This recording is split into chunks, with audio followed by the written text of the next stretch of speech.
ദൈവത്തിന്റെ അതിപരിശുദ്ധമായ നാമം വിശുദ്ധമായി രാത്രികാലം എത്തപ്പെടുമാറാകട്ടെ. पिता परमेश्वर का आदि पवित्र नाम आज इस शाम का समय में ऊंचा होने पाए और വിശുദ്ധ ആരാധനയ്ക്ക് ശേഷം ഇങ്ങനൊരു കൂടിവരവ് ദൈവം നമ്മുടെ ജീവിതത്തിൽ ഒരുക്കി നല്ല സാവാഴ്ചയിൽ നിങ്ങളുടെ സ്തോത്രം ചെയ്യുന്നു. पवित्र आराधना के बाद और एक बार इधर आके जुड़ने के लिए प्रभु हमको एक अच्छा मौका दिया, इसमें मैं प्रभु का धन्यवाद करता हूँ. ജിൻസൻ ഓർപ്പിച്ചതുപോലെ എൻ്റെ പേര് അഖിൽ എന്നാണ്. जैसे जिनसन साहब ने बताया मेरा नाम अखिल है. എൻ്റെ വീട് കോട്ടയം. എൻ്റെ വീട്ടിൽ പപ്പ അമ്മ ചേച്ചിയുണ്ട്. मेरा घर कोटयम में है. वहाँ मेरा पापा और मेरा मम्मी और मेरा दीदी है. പലർക്കും എൻ്റെ മുഖം പരിചിതമല്ല, അതാണ് ഞാൻ അതിനകത്ത് നിങ്ങൾ ഓർപ്പിക്കുന്നത്. आप लोगों से ज्यादा लोग मुझे जानता नहीं है, हम तो जानता है, फिर भी मैं मेरे एहसास आपके बारे में परिचय देना चाहता है. കഴിഞ്ഞ ചില ദിവസങ്ങൾ മാത്രമായി ഞാൻ ഈ സ്ഥാപനത്തോട് ചേർന്ന് നിൽപ്പാനും ദൈവനാമം ഉയർത്തുവാനും ദൈവം സഹായിക്കുന്ന സ്തോത്രം ചെയ്യുന്നു. पिछले कुछ दिनों से लेकर ये जो संस्था से जुड़कर सेवा करने के लिए प्रभु मेरा जीवन में एक अच्छा मौका दिया. ഞാനിവിടെ ദൈവവചനം ഉയർത്തിയാലും ഞാൻ ഒരു ചെറിയ സാക്ഷ്യം അധികം സമയം കളയാതെ ഞാൻ പറയാറുണ്ട്. जहाँ मैं वचन बताने के लिए खड़ा हुआ तो मैंने वहाँ मेरी गवाही, मेरे जीवन की गवाही छोटी सी शब्दों में मैंने बताता हूँ. ചില വർഷങ്ങൾക്ക് മുമ്പ് ഞാൻ ഈ ലോകത്തിൽ ജീവിച്ചപ്പോൾ ദൈവത്തിന് ഒരു പ്രയോജനമില്ലാത്തവനായിരുന്നു. ഞാൻ പലരും ചെയ്തതുപോലെയും ഒരു ദൈവനാമത്തിന് ഉയർത്തുവാൻ തക്കവണ്ണം ഒരു യോഗ്യതയും ഇല്ലാത്തവനായിരുന്നു ഞാൻ.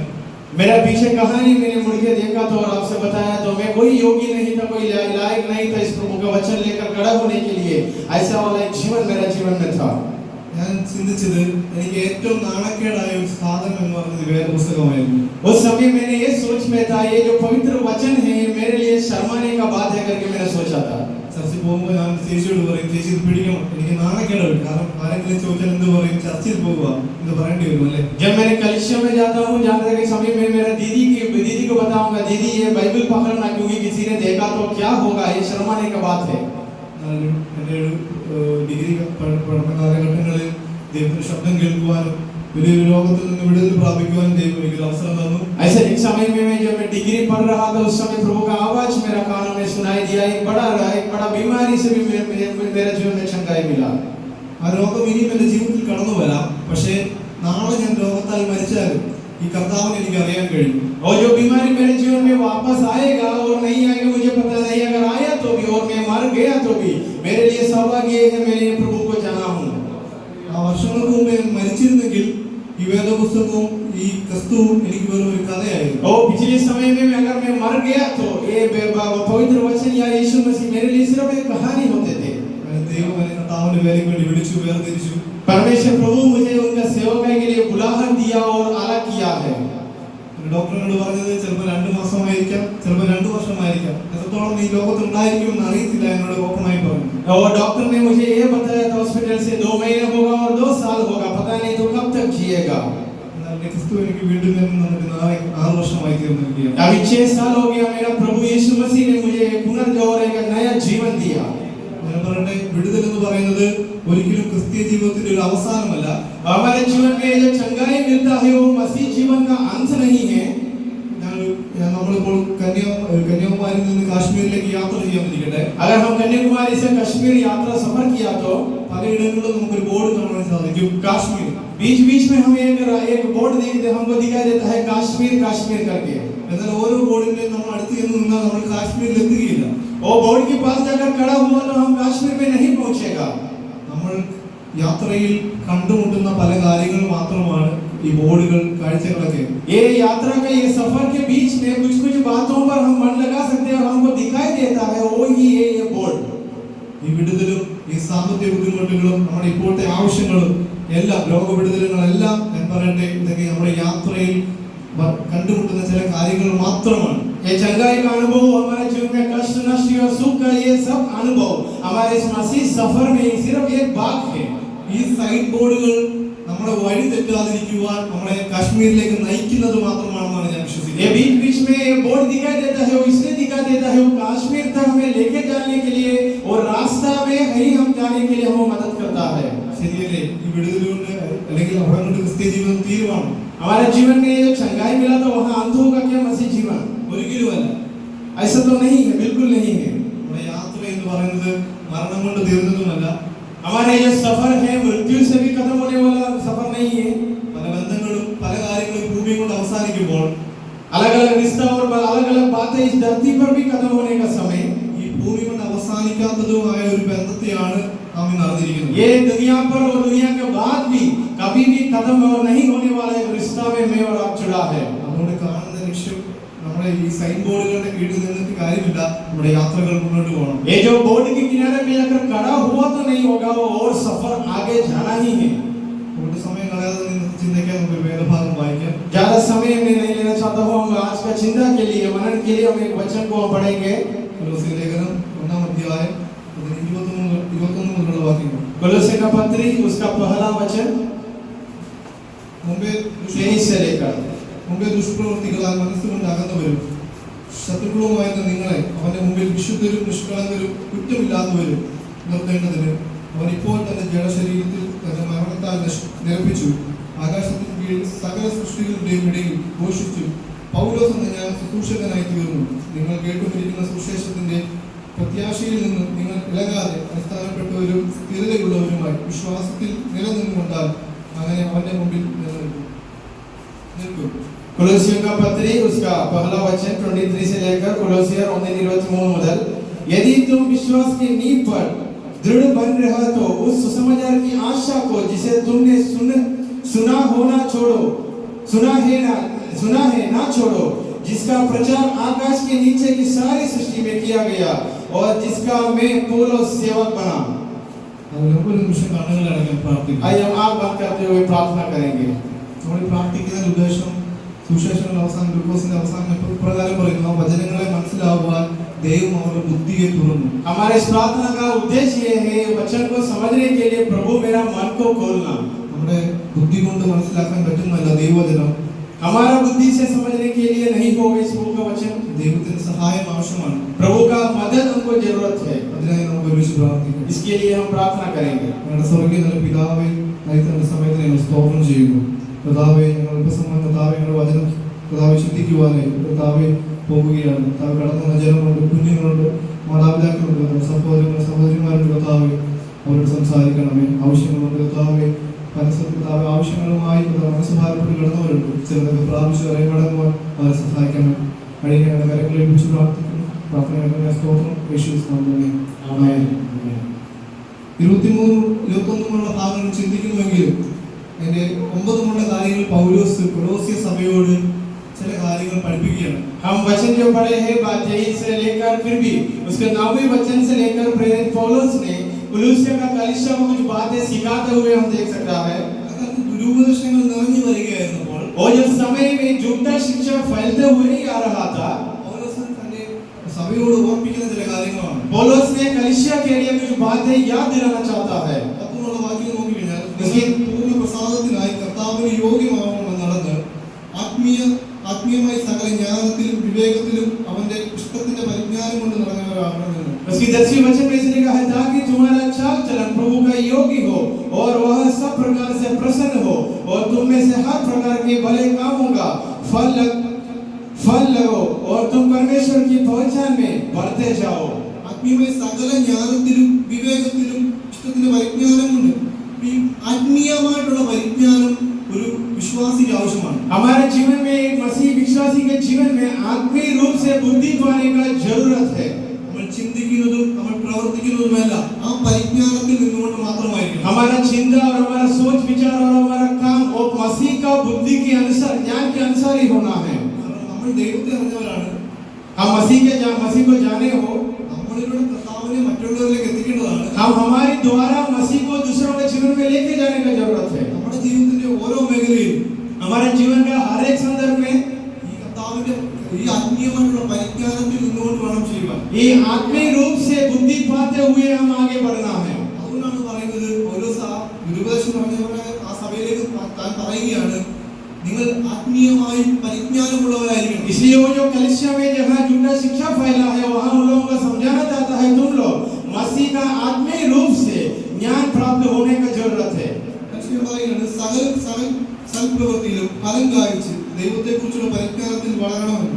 वहाँ लिखा है, ताकि तुम्हारा चाल चलन और हर एक प्रकार के भले कामों के लिए फल लगाना है. യോഹന്നാൻ സുവിശേഷം 15:18 ഇപ്രകാരം പറയുന്നു. യോഹന്നാൻ सुसमाचार 15 का 18 वचन में हमें ये सिखाता है. यूहन्ना 15 का 18। हिंदी लोग लिख के रखना और बीच में पढ़ना। यूहन्ना 15 का 18 किसी ने जल्दी खड़े होकर पढ़िए। നിങ്ങൾ വളരെ ഫലം കായ്ക്കുന്നതിനാൽ എൻ്റെ പിതാവ് മഹത്വപ്പെടുത്തുന്നു, അങ്ങനെ നിങ്ങൾ എൻ്റെ ശിഷ്യരാകും. അങ്ങനെ അവിടെ പറയുകയാണ്, यदि संसार में तुम भेद रखते हैं तो तुम जानते हो कि उसने तुमसे पहले भेद रखा। ഈ കാലങ്ങളിൽ നമുക്ക് ഒത്തിരി പേർ ഫലം കായ്ക്കുന്നത് നമുക്ക് കാണാൻ സാധിക്കും. ये आज की दुनिया में हम देखा तो बहुत लोग अच्छा फल आते हुए हम देख सकता है। ദൈവവചനത്തിൽ പറയുകയാണ്, हम वचन के अनुसार देखा तो प्रभु का वचन ये सिखाता है നമ്മൾ ഫലം കായ്ക്കുമ്പോൾ തന്നെ ദൈവത്തിന്റെ നാമം മഹത്വം എടുക്കണം. हमारे जीवन से जो फल आएगा वो मसीह का नाम ऊंचा करने के लिए होना है। എന്താണ് ഫലം കായ്ക്കുന്നത്? ദൈവനാമം മഹത്വം എടുക്കുന്നതാണ് ദൈവത്തിന് വേണ്ടി നാം ഫലം കായ്ക്കുന്നത്. वो फल लाने का मतलब ये है हमारे जीवन से मसीह का नाम को ऊंचा करने का फल है वो। അല്ലാത്ത പക്ഷം നാം ഫലം കായ്ക്കുന്നത് കേവലം നമുക്ക് വേണ്ടി മാത്രമായിരിക്കാം. अगर नहीं है तो हम ये सोचता है जो फल तो होगा वो फल सिर्फ हमारे लिए ही होगा, അല്ലെങ്കിൽ നമ്മൾ ചുറ്റും നിൽക്കുന്നവരുടെ ഇടയിലോ ആ ഒരു ഗ്രൂപ്പിന്റെ ഇടയിലോ മാത്രമായിരിക്കാം. और हमारा झुंड का बीच में और हमारा दोस्तों के बीच में ही हम ऐसा वाले फल लगाने वाला व्यक्ति होगा। അതിനുവേണ്ടിയല്ല നമ്മളെ വിളിച്ചിരിക്കുന്നത്. हमारा बुलाहट वो लोगों के सामने कुछ लाने के लिए नहीं है, ദൈവനാമം മഹത്വപ്പെടുത്തിക്കൊണ്ട് मसीह का नाम को महत्व और ऊंचा करने के लिए നല്ല ഫലം കായ്ക്കുന്നവരായിരിക്കാം. अच्छा फल लाने वाला बनना है। നമ്മൾ പലയിടങ്ങളിൽ കടന്നു ചെല്ലുന്നവരാണ്, हम अलग अलग जगह पे जाने वाला लोग हैं, പലരെ കണ്ടുമുട്ടുന്നവരാണ്. हम अलग अलग लोगों से मिलता है। നിങ്ങൾ സ്കൂളിൽ ചെല്ലുന്നവരായിരിക്കാം, आप लोग स्कूल में और कॉलेज में जाने वाला है, ജോലി മേഖലയിൽ ചെല്ലുന്നവരായിരിക്കാം. आप लोग काम करने के लिए भी जाते हो जाने वाला है। അവരുടെ നടുവിൽ ഒരു വ്യത്യസ്തനായി നിന്ന് നല്ല ഫലം കായ്ക്കുന്നവരായിരിക്കും. उन लोगों के बीच में एक अलग व्यक्ति बनकर अच्छा फल लाना है। हम ഒറ്റപ്പെടുമായിരിക്കാം, शायद हम अकेला महसूस करना पड़ेगा, കേവലം മനുഷ്യന്മാരുടെ ഇടയിൽ മാത്രമാണ്. हम इंसान के सामने अकेला होगा। ദൈവത്തിന് വേണ്ടി ഒരു വ്യത്യസ്തനായി നിന്ന് കഴിഞ്ഞാൽ हम परमेश्वर के लिए एक अलग जीवन जिया तो ദൈവം ഉറപ്പായി മാനിക്കും. हमारा प्रभु हमको जरूर आदर देगा।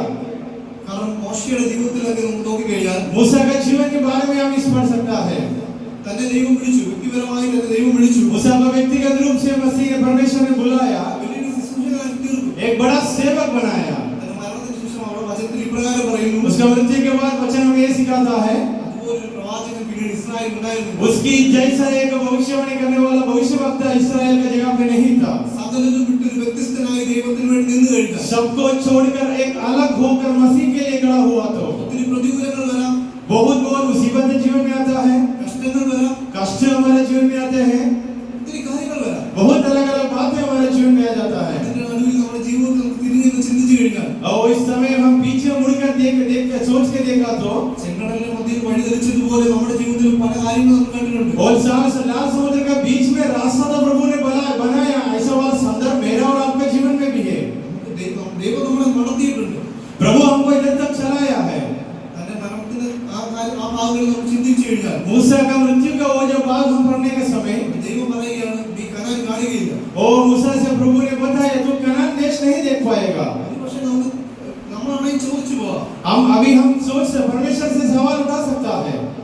അവിടെ വചനത്തിൽ പറയുന്നുണ്ട്, തന്റെ ശരീരം ക്ഷയിച്ചിട്ടില്ല, കണ്ണുകൾക്ക് കാഴ്ച മങ്ങിയിട്ടില്ല, ഒരു കുഴപ്പമില്ല.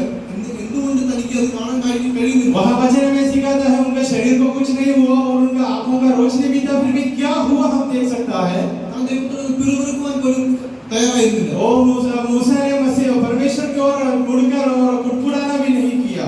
തന്നെ അടക്കിയത് എവിടെയാണെന്ന് പോലും നമുക്ക് കാണാൻ സാധിക്കും. उनको कहाँ दफाया ये भी हम पढ़ सकते हैं। എന്നാൽ നമുക്ക് കാണാൻ സാധിക്കും, നമ്മൾ മത്തായിയുടെ സുവിശേഷങ്ങളിൽ കടന്നു ചെല്ലുമ്പോൾ 17-ാം അധ്യായത്തിൽ हम मत्ती से रचित समय 17 अध्याय पढ़ने के समय അവിടെ നമുക്ക് കാണാൻ സാധിക്കും, കർത്താവിന്റെ കൂടെ രണ്ടുപേർ കൂടെ നിൽക്കുകയാണ്. वहाँ मसीह के साथ दो लोग खड़े होते हुए हम देख सकता है। ഏലിയാവും മോശയും. वहाँ एलिया और मूसा को हम देख सकता है। നമ്മൾ ആഗ്രഹിക്കുന്നില്ല, നമ്മൾ കേവലം ഒരു കനാൻ കാണുവാൻ ആഗ്രഹിക്കുന്നുവെങ്കിൽ हम सिर्फ एक कनान का देश देखने के लिए हम सोचा तो ദൈവം നമ്മളെ പറ്റി ആഗ്രഹിക്കുന്ന മറ്റു പല കാര്യങ്ങളും मसीह परमेश्वर हमारे बारे में और बहुत बड़ा बातें सोच के रखा है। അതുകൊണ്ടാണ് ഞാൻ തുടക്കത്തിൽ പറഞ്ഞത്, इसलिए मैंने पहले से बताया മരണം കൊണ്ട് മാത്രം തീരുന്ന ഒരു ബന്ധമല്ല നമ്മുടെ मृत्यु ദൈവവുമായിട്ട്. से खत्म होने वाला एक रिश्ता नहीं है मेरा और मेरा प्रभु का। മോശയുടെ മരണത്തിന് ശേഷം പല കാര്യങ്ങളും ദൈവം ചെയ്തിട്ടുണ്ട്. मूसा का मृत्यु के बाद भी बहुत बड़े काम प्रभु ने किया है। നമ്മുടെ ജീവിതം കൊണ്ട് ദൈവം പല കാര്യങ്ങളും ഉപയോഗിക്കുന്നുണ്ട്. हमारा जीवन से ही मसीह का एक उद्देश्य है। അതിനുവേണ്ടി ഒരു വ്യത്യസ്തനായി നിന്നുകൊണ്ട് ചെയ്തുകൊണ്ട് നല്ല ഫലം കായ്ക്കുന്ന ഒരു ജീവിതമായി തീർക്കാൻ പോകും. तो उद्देश्य के लिए हम अलग जीवन जीने की जरूरत है, अच्छा फल लाने की जरूरत है. അവിടെ 12ാമത്തെ വാക്യം വായിക്കുമ്പോൾ इसका और कुलुस्सी के पत्र 1 का 12 वचन पढ़िए. ഈ ആത്മീയമായി നമ്മൾ ബലപ്പെടുകയും വേണം. हम आत्मीय रूप से और सामर्थ्य पाने की जरूरत है. നമുക്ക് പരിജ്ഞാനം ഉണ്ടായിരിക്കണം. हमें एक अच्छा परिज्ञान के साथ जीना है. ആത്മീയമായിട്ടുള്ള ജ്ഞാനം നമുക്ക് ഉണ്ടായിരിക്കണം. आत्मीय रूप से हम बुद्धि पाने की जरूरत है. അതുപോലെ തന്നെ ആത്മീയമായി നമ്മൾ ബലപ്പെടുകയും വേണം. हम आत्मीय रूप से और बल प्राप्त होने की जरूरत है. എന്തെങ്കിലും ചെറിയ കഷ്ടതയിൽ ദൈവത്തെ പിറുപിറുത്ത് മറച്ചു കളയുവാനല്ല. हम छोटी-छोटी मुसीबत के बीच में हम कुड़कुड़ाते हुए मसीह से दूर जाने का नहीं है. എനിക്ക് സമാധാനം കിട്ടുന്നില്ല, പ്രാർത്ഥിക്കുന്നില്ല എന്ന് പറയുവാനല്ല. मुझको शांति नहीं मिल रहा है इसलिए मैं प्रार्थना बंद करता हूँ, वो सच नहीं है. ഞാൻ വചനം വായിക്കുന്നില്ല എന്ന് പറയുവാനല്ല. मेरे जीवन में खुशी नहीं है इसलिए मैं प्रभु के वचन को पढ़ना नहीं चाहता हूँ करके नहीं है. കഷ്ടതയുടെ നടുവിലും പ്രതികൂലങ്ങളുടെ നടുവിലും और मुसीबत के बीच में और प्रतिकूल के बीच में भी എനിക്ക് എന്റെ ദൈവത്തിനെ മഹത്വപ്പെടുത്തുവാനും വചനം വായിക്കുവാനും ഞാൻ സമയം കണ്ടെത്തും. मैं मेरा प्रभु को महिमा देने के लिए और वचन पढ़ने के लिए समय अलग करता हूँ करके सोचने वाला बनना है. കാരണം കഴിഞ്ഞ നാളുകളിൽ ഇതിലും വലിയ സാഹചര്യങ്ങളുടെ നടുവിൽ എന്നെ എന്റെ ദൈവം വിളിച്ചതാണ്. ये हमारा पीछे हमारे जीवन में इससे भी बहुत बड़ा मुसीबत के बीच में से प्रभु मुझे बचाया है. അതിന്റെ അപ്പനിലൂടെയോ അമ്മയിലൂടെയോ അല്ല വിളിച്ചത്. मेरा पिता के द्वारा मेरा माता के द्वारा बुलाहट मेरे जीवन में नहीं आया. എന്നെ വ്യക്തിപരമായി मुझको व्यक्तिगत रूप से बुलाया है. എന്റെ അപ്പൻ എന്നെ സ്നേഹിക്കുന്നതിലും അതിലുപരിയായി मेरा पिता मुझे प्यार करने से ज्यादा എന്നെ ഒന്ന് പ്രസവിച്ച് എന്റെ അമ്മ സ്നേഹിക്കുന്നതിലുപരിയായി और दर्द महसूस करते हुए मुझे जन्म देने वाला माता से भी ज्यादा ഒരു ദൈവമുണ്ടെന്ന് വ്യക്തിപരമായി ഞാൻ അറിഞ്ഞപ്പോൾ और व्यक्तिगत रूप से मैंने ये जाना मेरा प्रभु है. മറ്റു കഷ്ടതയുടെ നടുവിലും എനിക്ക് ബലപ്പെടുവാൻ കഴിയും. हर एक मुसीबत के बीच में मुझको बल मिलने के लिए ये बातें काफी है. ആ ഒരു ബലമല്ലേ ക്രിസ്തീയ വിശ്വാസികൾക്ക് നമുക്ക് വേണ്ടത്. ओ मसीह विश्वासी जीवन में ये बल हमको जरूरत है. അവിടെ പറയുന്നുണ്ട് നമ്മളെ അന്ധകാരത്തിൽ നിന്ന് വിളിച്ചവനാണ്. हमको अंधियारा से प्रभु ने मुझे हमें बुलाया है. അന്ധകാരത്തിൽ നിന്ന് വിളിച്ചവന്റെ സൽഗുണങ്ങളെ ഘോഷിക്കുവാൻ നടക്കണം. ओ अंधियारा से मुझे बुलाने वाला प्रभु का कामों को घोषणा करने के लिए അതിൽ പറയുന്ന തിരഞ്ഞെടുക്കപ്പെട്ട ഒരു ജാതി രാജകീയ പുരോഹിതവർഗം हमको एक अलग जाति बनाकर हमको चुन के रखा है और एक अलग गोत्र में हमको डाला गया है. സ്വന്തം ജനമാകുന്നത് പറയുകയാണ്. ओ मेरा खुद का जन है करके हमें बुलाया है. ഈ ഭൂമിയുടെ അന്ധകാരത്തിൽ നിന്ന് നമ്മളെ വിളിച്ച് വേർതിരിച്ച ദൈവത്തെ, इस दुनिया का अंधियारा से हमें बुला हर अलग किया है वो मसीह को. ആ ദൈവത്തെ ആരാധിക്കാനും മഹത്വപ്പെടുത്താനുമാണ് നമ്മളിവിടെ ആയിരിക്കുന്നത്. ओ मसीह को परमेश्वर को आराधना करने के लिए महत्व करने के लिए आज हम इधर आया है. ആ ഒരു സന്തോഷത്തിലാണ് നമ്മളിവിടെ ഇരിക്കുന്നത്. ओ एक आनंद मनाने के लिए मैं और आप इधर आया है. അത് ഓർക്കുമ്പോൾ നന്ദി പറയണമെന്നാണ് പൗലോസ് ये बातें याद किया तो हम धन्यवाद करना है करके पौलुस ने हमें बताया है. 14ാമത്തെ വാക്യത്തിൽ ഇപ്രകാരം പറയുകയാണ്, അവനിൽ നമുക്ക് പാപമോചനം എന്ന വീണ്ടെടുപ്പുണ്ട്. इसे उसका 14 वचन में सिखाता है जिसमें हमें छुटकारा अर्थात पापों की क्षमा प्राप्त होती है. അതിലത് ക്രിസ്തുവിൽ പാപമോചനം എന്ന വീണ്ടെടുപ്പുണ്ട്. मतलब मसीह में हमको पाप से छुटकारा मिला है, क्षमा मिला है. ഞാൻ വായിക്കുകയാണ്, അവൻ അദൃശ്യനായ ദൈവത്തിന്റെ പ്രതിമയും സർവ്വസൃഷ്ടിക്കും ആദിജാതനുമാകുന്നു. സ്വർഗ്ഗത്തിലുള്ളതും ഭൂമിയിലുള്ളതും അദൃശ്യമായതും സിംഹാസനങ്ങളാകട്ടെ, കർത്തൃത്വങ്ങളാകട്ടെ, വാഴ്ചകളാകട്ടെ, അധികാരങ്ങളാകട്ടെ, സകലവും അവൻ മുഖാന്തരം സൃഷ്ടിക്കപ്പെട്ടു. അവൻ മുഖാന്തരം അവനായി സകലവും സൃഷ്ടിക്കപ്പെട്ടിരിക്കുന്നു. इसका 15 वचन से लेकर पढ़िए. എന്നാൽ ഞാൻ പറയട്ടെ, പുതിയ നിയമത്തിൽ മാത്രം നമ്മൾ കാണുന്ന ക്രിസ്തു ആയിരുന്നില്ല, സകലത്തിലും സൃഷ്ടിക്കുന്നതിന് മുമ്പായി ഉണ്ടായിരുന്നവൻ. हम सिर्फ ये नया नियम में मसीह को देख नहीं सकता है क्योंकि पुराने नियम से सब सृष्टि का पहले से लेकर यीशु मसीह है. സകല സൃഷ്ടിക്കും ഉണ്ടായിരുന്ന ഒരു ദൈവം. वो सारी सृष्टि के लिए सृष्टि में पहलोटा है. പെട്ടെന്നുണ്ടായിരുന്ന ഒരു ഐഡിയ ഇല്ല. പാപം നിറഞ്ഞപ്പോൾ ക്രിസ്തുവിനെ ഭൂമിയിലേക്ക് അയക്കാമെന്നുള്ളത്. वो एक अचानक से एक उद्देश्य नहीं था मसीह को इस धरती पर भेजना है करके. സകല സൃഷ്ടികൾക്ക് മുമ്പായി, और सारी सृष्टि से पहले से ही, സകലത്തിനു മുമ്പായി सारी बातों के पहले से ही ഉണ്ടായിരുന്ന ഒരു ദൈവത്തെയാണ് ഇന്ന് നമ്മൾ ആരാധിക്കുന്നത്. आओ पहले से लेकर यीशु मसीह है, ऐसा मतलब मसीह से हमारा आराधना कर रहा है. ആ ദൈവമാണ് ദാസത്വം എടുത്ത് ഭൂമിയിലേക്ക് പാപികൾക്കിടയിൽ പാപമില്ലാത്തവനായി വന്നത്. वो परमेश्वर ने खुद दास बनते हुए, सेवक बनते हुए पापियों के बीच में पापियों को बचाने के लिए आया. പാപികൾക്ക് വേണ്ടി പാപമില്ലാത്തവൻ ക്രൂശിക്കപ്പെട്ടു. पापी लोगों के लिए और पापियों के लिए जिसका जीवन में कोई पाप नहीं है उनको क्रूस में लटकाया था. ആ സൃഷ്ടിച്ച ദൈവത്തെയാണ് നമ്മൾ ആരാധിക്കുകയും പിറുപിറുക്കുകയും ചെയ്യുന്നത്. അതുകൊണ്ടാണ് പൗലോസ് പറയുന്നത്, നിങ്ങൾ ആത്മാവിൽ ബലപ്പെടണം. वो ऐसा वाला परमेश्वर से हम आराधना भी करते हैं, कभी-कभी कुड़कुड़ाते भी है. इसलिए पौलुस हमें याद दिलाता है, सिर्फ आप धन्यवाद करना उसके बारे में सोचकर। സകലതും സൃഷ്ടിച്ച ദൈവത്തെ പിറുപിറുക്കരുത്. सारी सृष्टि को बनाया है उन्होंने, उसका और मुड़कर कुटकुटाना बिल्कुल नहीं करना है। ഈ ഭൂമിയിൽ കോടിക്കണക്കിന് ജനങ്ങൾ ഉള്ളതിന് നടുവിൽ നിന്ന് ये बहुत अलग अलग कोटि कोटि लोगों का बीच में से വ്യക്തിപരമായി നമ്മളെ അറിയുന്ന ഒരു ദൈവം, व्यक्तिगत रूप से हमें जानने वाला वो परमेश्वर, നമ്മളെ സൃഷ്ടിച്ച ദൈവം, हमको रचने वाला और सृष्टि करने वाला परमेश्वर। ആ ദൈവത്തിന് എന്റെ സാഹചര്യങ്ങളെ മാറ്റാൻ കഴിയില്ല. ओ परमेश्वर को मेरा हर एक मुसीबतों में हर एक संदर्भों को बदल ना सकता ആ है। ദൈവത്തിന്റെ മനസ്സിനെ ബലപ്പെടുത്താൻ ओ കഴിയില്ല. उनको ये भी हो सकता है उनसे मेरा मन को शांत और समर्थ बनने के लिए। ആ ദൈവത്തിന് പൂർണ്ണമായി സാധിക്കും. ओ परमेश्वर से संपूर्ण रूप से सब कुछ कर सकता है। അതിനൊരു നല്ല സാക്ഷ്യമാണ് ഇന്ന് ഈ രാത്രികാലം ഞാൻ നിങ്ങളോട് പറഞ്ഞുകൊണ്ടിരിക്കുന്നത്. आओ ऐसा वाले का अच्छा गवाही मैं आपके सामने खड़े होकर बता रहा हूँ। ഞാൻ രുചിച്ചറിഞ്ഞ ഒരു ദൈവം, मैं वो प्रभु को बहुत अच्छा से रुचि और बहुत अच्छा से जान लिया हूँ।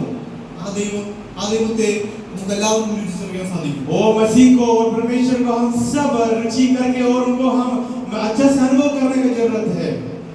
അടുത്ത ഭാഗങ്ങളിലേക്ക് നമ്മൾ വായിച്ചു വരുമ്പോൾ उसके बाकी जो भाग हम पढ़ने के समय 18ാമത്തെ വാക്യത്തിൽ പറയുകയാണ്, അവൻ സഭ എന്ന ശരീരത്തിന്റെ തലയാകുന്നു, उसका 18 वचन में ये सिखाता है സകലത്തിലും താൻ മുമ്പനാകേണ്ടതിന് और सब बातों का आगे वो होने के लिए അവൻ ആരംഭവും മരിച്ചവരുടെ ഇടയിൽ നിന്ന് ആദ്യനായി എഴുന്നേറ്റവനുമാകുന്നു. वो सबसे पहला है वो जो व्यक्ति है वो मृत्यु मरा हुआ लोगों के बीच में से जी उठा है। അവൻ സർവ്വപൂർണ്ണതയും വസിപ്പാൻ അവൻ ക്രൂശിൽ ചൊരിഞ്ഞ രക്തം കൊണ്ട് അവൻ മുഖാന്തരം സമാധാനം ഉണ്ടാക്കി. उसके बाद ऐसा लिखा है वो उसका 18 वचन से लेकर थोड़ा सा हम देख सकता है वो सबके बीच में से प्रधान है और क्योंकि पिता की प्रसन्नता इसी में है कि उसमें सारी परिपूर्णता वास करे। ഇന്ന് നാം അറിഞ്ഞ ഈ സന്തോഷവും സമാധാനവും എവിടെ നിന്ന് നമുക്ക് കിട്ടി? ये जो आनंद का माहौल हमारे जीवन में हमको कहाँ से मिला? ക്രിസ്തു ക്രൂശിൽ ചൊരിഞ്ഞ രക്തം കൊണ്ട് നമുക്ക് കിട്ടിയതാണ്. और मसीह क्रूस पर बहाया है और लहू से हमको मिला है। നമ്മൾ ആഘോഷിക്കുന്നതും കർത്താവിനെ മഹത്വപ്പെടുത്തുമ്പോഴെല്ലാം കിട്ടുന്ന സന്തോഷം, आराधना करने के समय प्रार्थना करने के समय जो खुशी और शांति हमको पवित्र लहू से मिलता है, ആ ക്രൂശിൽ നിന്ന് നമുക്ക് കിട്ടിയതാണ്. और क्रूस से ही हमको मिलता है। അടുത്ത വാക്യം നമ്മൾ വായിക്കുമ്പോൾ പ്രകാരമാണ്, മുമ്പേ ദുഷ്പ്രവൃത്തികളാൽ മനസ്സുകൊണ്ടാകുന്നവരും, നമ്മൾ നേരത്തെ വായിച്ച വാക്യം 21 മനസ്സുകൊണ്ടാകുന്നവരും ശത്രുക്കളുമായിരുന്ന നിങ്ങളെ അവന്റെ മുമ്പിൽ വിശുദ്ധരും നിഷ്കളങ്കരും കുറ്റമില്ലാത്തവരും നിർത്തേണ്ടതിന് അവൻ ഇപ്പോൾ തന്നെ ജലശരീരത്തിൽ തന്നെ മരണത്താൽ നിർമ്മിച്ചു. कुलुस्से का पत्री पहला अध्याय 21 से लेकर किसी ने खड़े होकर जल्दी पढ़िए, 21 से लेकर 21 से लेकर जल्दी से खड़े होकर पढ़िए। तुम जो पहले निकाल हुए थे और बुरे कामों के कारण मन से बैरी थे। അവിടെ പറയുകയാണ്, നമ്മൾ പല തെറ്റുകളുള്ളവരായിരുന്നു. हमारे जीवन में बहुत बुरे कामों की वजह से हमारे बुरे काम हमारे जीवन में था। മനസ്സുകൊണ്ടാകുന്നവരായിരുന്നു, हम मन से दूर निकल चुके थे, ശത്രുക്കളായിരുന്നു. हम बैरी थे। അവന്റെ മുമ്പിൽ വിശുദ്ധരായി നിർത്തേണ്ടതിന് उनके सामने पवित्र होकर खड़ा करने के लिए ഇപ്പോൾ തന്നെ ജഡശരീരത്തിൽ തന്നെ മരണത്താൽ നിർമ്മിച്ചു. वो उन्होंने उनका मृत्यु के द्वारा हमारे जीवन में वो मेल मिलाप लेके आया है। നമ്മളെ വ്യക്തിപരമായി വിശുദ്ധരാക്കി ദൈവത്തിന്റെ മുമ്പിൽ നിർത്തേണ്ടതിന്, हमको व्यक्तिगत रूप से पवित्र बनाते हुए परमेश्वर के चरणों में खड़ा करने के लिए യോഗ്യതയില്ലാത്ത നമ്മളെ യോഗ്യരാക്കി നിർത്തേണ്ടതിന്, कोई लायक और योग्य नहीं हमारे जीवन में योग्य लायक बनाने के लिए, കഴിവുകളില്ലാത്ത പാരമ്പര്യമൊന്നും പറയാൻ പറ്റാത്ത നമ്മളെ हमारे जीवन में कुछ परंपरा नहीं है, बड़ी बातें बोलने के लिए नहीं, ऐसा वाला हमको നമ്മളെ യോഗ്യരാക്കി വിശുദ്ധരാക്കി നിർത്തേണ്ടതിന് हमको योग्य बनाते हुए खड़ा करने के लिए സകലവും സൃഷ്ടിച്ച ദൈവം, सबको रचना करने वाला वो परमेश्वर, ആ ദൈവം ക്രൂശിൽ മരണപ്പെട്ടു. वो परमेश्वर क्रूस पर हमारे लिए मरा है, നമുക്ക് വേണ്ടി ഉയർത്തെഴുന്നേറ്റു. हमारे लिए जी उठा है। അടുത്ത ഭാഗങ്ങളിൽ പറയുകയാണ്, ആകാശത്തിന് കീഴിലെ സകല സൃഷ്ടികളുടെ ഇടയിൽ ഘോഷിച്ചു, പൗലോസ് എന്ന ഞാൻ സുശേഷനായി തീർന്നു. നിങ്ങൾ കേട്ടുപിരിക്കുന്ന സുവിശേഷത്തിന്റെ പ്രത്യാശയിൽ നിന്ന് നിങ്ങൾ ഇളകാതെ അടിസ്ഥാനപ്പെട്ടവരും സ്ഥിരതയുള്ളവരുമായി വിശ്വാസത്തിൽ നിലനിന്നുകൊണ്ടാൽ അങ്ങനെ അവന്റെ മുമ്പിൽ നിൽക്കും. यदि तुम विश्वास की नींव पर दृढ़ बन रहे तो उस सुसमाचार की आशा को जिसे तुमने सुना है ना छोड़ो, जिसका प्रकार आकाश की नीचे की सारी सृष्टि में किया गया और जिसका मैं पौलुस सेवक बना। പൗലോസ് അവരോട് പറയുകയാണ്, पौलुस हमें ये बताना चाहता है, നിങ്ങൾ കേട്ടിരിക്കുന്ന സുവിശേഷത്തിന്റെ പ്രത്യാശയിൽ നിന്ന് आप लोग ये जो सुसमाचार सुना है उसका आशा में से നിങ്ങൾ ഇളകാതെ हमारा जीवन में और दृढ़ होने के लिए, അടിസ്ഥാനപ്പെട്ടവരും हमारे जीवन में और नींव डालने के लिए, സ്ഥിരതയുള്ളവരും और एक स्थिर होने के लिए, വിശ്വാസത്തിൽ നിലനിന്നുകൊണ്ടാൽ और विश्वास में हमेशा खड़े होते हुए അങ്ങനെ അവന്റെ മുമ്പിൽ നിൽക്കുവാൻ സാധിക്കും. ऐसा वाला एक जीवन हमारे जीवन में प्रभु के सामने हम जीना है. ക്രിസ്തു നമ്മളെ നേടിയെടുത്തു. और मसीह ने हमको जीत लिया है.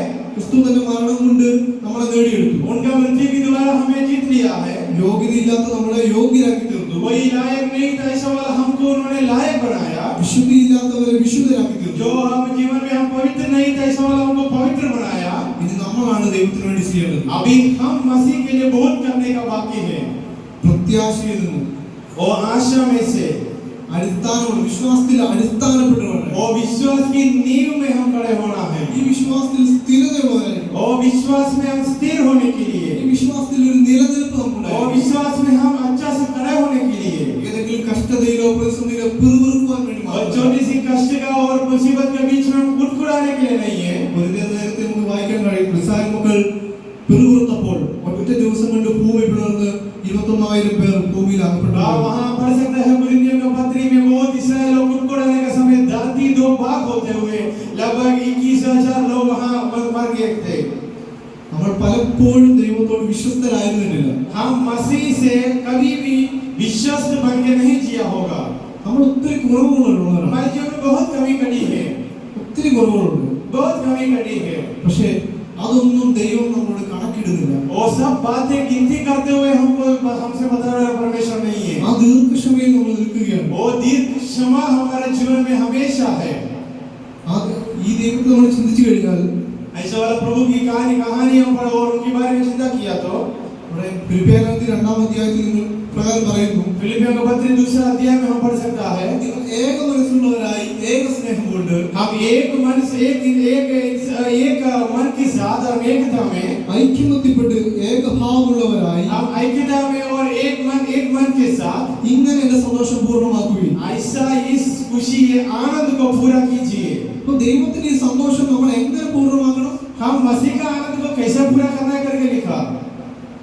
ഏകഭാവമുള്ളവരായി, हम एक मन एक भाव के साथ, ഐക്യതയുള്ളവരായി, हम एकता के साथ, നമ്മൾ ദൈവത്തിന്റെ മുൻപിലായാലും നമ്മൾ നിൽക്കുന്നവരുടെ നടുവിലായാലും ഐക്യതയുള്ളവരായി. हम जहाँ हम सेवकाई कर रहा है उनके सामने एक मन के साथ, परमेश्वर के सामने एकता के साथ. കുറവുകളുള്ള നമ്മളെ ദൈവം സ്നേഹിച്ചുവെങ്കിൽ, और हमारा जीवन में कमी कटी है फिर भी हमको मसीह ने प्यार किया तो ഈ ദൈവത്തെ അറിഞ്ഞിട്ടും പലപ്പോഴും വിശ്വസ്തരാകാതിരുന്നപ്പോൾ ये मसीह को जानने के बाद भी हम विश्वासी योग्य नहीं बना है. ഇപ്പോഴും ആ ദൈവം നമ്മളെ സ്നേഹിക്കുന്നുവെങ്കിൽ, अभी भी वो मसीह हमें और परमेश्वर हमें प्यार कर रहे तो കുറവുള്ള ഞാൻ, ओ कमी कटी का बीच में मैं, കുറവുള്ള എന്റെ സഹോദരനെ സ്നേഹിക്കാൻ കഴിയുന്നുണ്ട്. ओ मेरा जो भाई को हम में प्यार करना है उसके जीवन में जो कमी कटी है.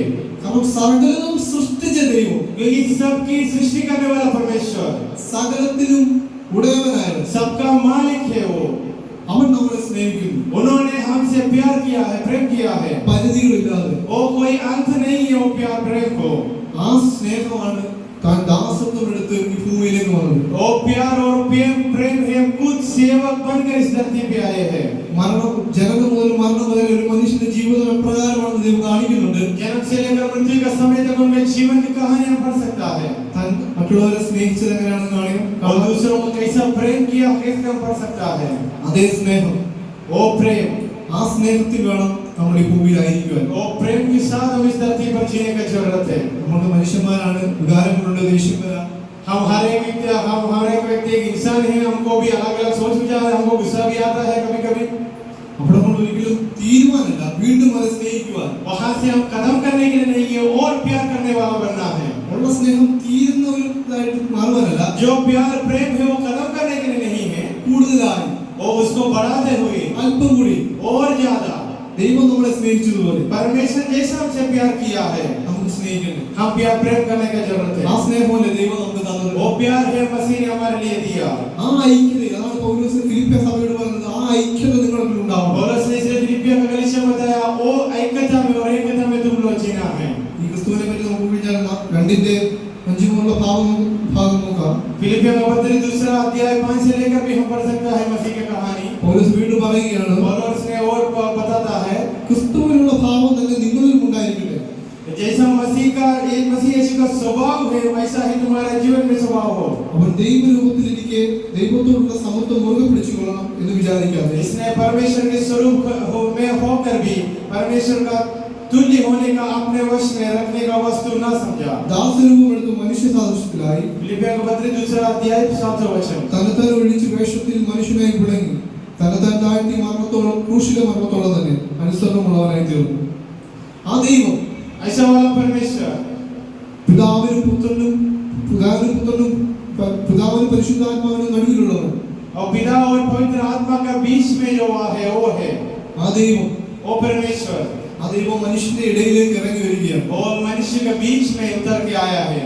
ദാസത്വം എടുത്തു എന്നാണ് वो एक दास बनकर आया है करके वचन में लिखा है। ഒരു ദാസനായി, एक दास बन के आया है അതായത് ഒരു സർവന്റിനെ പോലെ നമ്മൾ ജീവിച്ചു കാണിച്ചു. और एक दास बनकर जीते हुए एक उदाहरण दिखाया। തന്റെ കാല് കഴുകുമ്പോൾ കാൽകഴുകൽ ശുശ്രൂഷയിൽ തന്റെ തത്വമോളം താഴ്മയോടെ നിന്നു നമുക്ക് കാണാൻ സാധിക്കും. उन्होंने चेलों का पैर धोने की वजह से हो गए कि कितना नंबर भरकर उन्होंने काम किया है। ആ ദൈവത്തെ നമുക്ക് നോക്കിക്കഴിഞ്ഞാൽ നമുക്ക് കാണാൻ സാധിക്കും തൃത്വത്തിൽ ഒരുവൻ. वो परमेश्वर यीशु मसीह है, वो जो त्रिएकता में एक है। ആ ദൈവത്തെയാണ് നമ്മൾ ഇന്ന് ആരാധിക്കുന്നതും ബഹുമാനപ്പെടുത്തുന്നതും. वो परमेश्वर को हम आज आराधना करने के लिए आया है। ഏതെങ്കിലും കഷ്ടതയുടെ നടുവിൽ പിറുപിറുക്കുന്നതും कुछ मुसीबत के बीच में गुड़गुड़ाने वाला नहीं, തള്ളിപ്പറയുന്നതും हम उनको इनकार करने के लिए नहीं, ഇതേ ദൈവത്തെയാണ്. यही परमेश्वर से है। ഈ ദൈവം വീണ്ടും നമ്മളെ സ്നേഹിക്കുക. वो परमेश्वर हमें फिर भी प्यार करते हैं।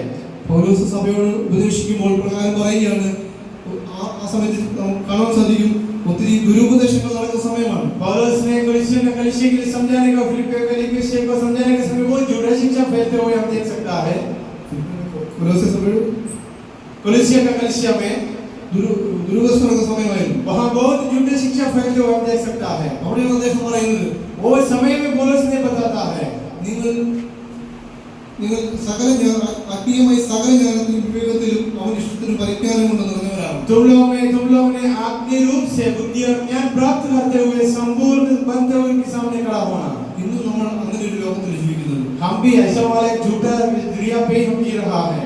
ശരി ഏതാ തെറ്റാണെന്ന് നമുക്ക് തന്നെ മാറിപ്പോകുക. सच क्या है और बुरा क्या है भी हम कभी-कभी हमारे जीवन में हम संदेह होता है। മറ്റാർക്കും നമ്മളെ സഹായിക്കാൻ കഴിയില്ല. और किसी को भी हमको मदद करने के लिए नहीं होगा। ദൈവത്തിനോട് ചേർന്ന് നിന്ന് परमेश्वर से ही बने रहने तो ആ ജ്ഞാനം ആ പരിജ്ഞാനം നേടിയെടുത്ത് और ज्ञान और परिज्ञान में जीने के लिए നല്ലതേത് തീയതേതെന്ന് തിരിച്ചറിയുവാൻ अच्छी काम क्या है बुरा काम क्या है हम अच्छा से जाने की जरूरत है। ദൈവം നമ്മളെ സഹായിക്കട്ടെ. मसीह हमको मदद करने पाए। ഈ പ്രത്യാശയിൽ തന്നെ ये जो आशा का समय ഈ വിശ്വാസത്തിൽ അടിസ്ഥാനപ്പെട്ടവരായി, वो विश्वास की नींव डालते हुए ഈ സ്ഥിരതയുള്ളവരായി, हम एक स्थिर होने वाला व्यक्ति बन के, ഈ വിശ്വാസത്തിൽ നല്ല നിലനിൽപ്പുള്ളവരായി, ये विश्वास में एक अच्छा स्थिति पर खड़े होने वाला व्यक्ति बन के, നല്ല ഫലം കഴിക്കുന്നവരായി. एक अच्छा फल लाने वाला बन के, ഫലം കഴിക്കുന്നത് പറഞ്ഞാൽ ദൈവത്തിന്റെ നാമം മഹത്വം എടുക്കണം. और मसीह का नाम को ऊंचा करने वाले के, ദൈവത്തിന്റെ നാമം മഹത്വം എടുക്കുന്നത് മാത്രമാണ് ആ ഫലം കഴിക്കുക എന്ന് और പറയുന്നത്. फल लाने का मतलब है मसीह का नाम से और नाम ही बड़ा होने के लिए। നമ്മൾ എവിടേക്കായിരുന്നാലും, हम कहां पर भी हो, ലോകത്തിന്റെ ഏത് കോണിലായിരുന്നാലും, इस धरती का कोई भी कोने पर हम है तो भी ദൈവം നമ്മളെ ആക്കി തീർക്കുന്നതിന് നടുവിൽ हाँ परमेश्वर ने हमको कहां नियुक्त किया, वो जो सफर में ദൈവനാമം മഹത്വപ്പെടുത്തിക്കൊണ്ട്, परमेश्वर का नाम ऊंचा करते हुए, ദൈവനാമം ഉയർത്തിക്കൊണ്ട് परमेश्वर का नाम को ऊंचा करते हुए നമുക്ക് നല്ല ഫലം കായ്ക്കുന്നവരായി एक अच्छा फल फैलाते हुए हम നമുക്കൊരു നിമിഷം കണ്ണുകളെ അടയ്ക്കാം. ये थोड़ी समय के लिए हम आँख बंद करते हैं। ഞങ്ങളുടെ സ്വർഗീയ നല്ല പിതാവേ, ഞങ്ങൾ ഈ നിമിഷം കർത്താവേ ഞങ്ങളുടെ സന്നിധിയിലേക്ക് വീണ്ടും കടന്നു വരികയാണ്. കർത്താവേ, ഞങ്ങളെ ഇന്ന് സഹായിക്കണമേ, ഞങ്ങളെ ബലപ്പെടുത്തണമേ. കർത്താവേ, അങ്ങയുടെ ഹിതത്തിനൊത്തവണ്ണം ജീവിക്കുക, നല്ല ഫലം കഴിക്കുന്നവരായി തീരുവാൻ കർത്താവേ ഞങ്ങളെ സഹായിക്കണമേ.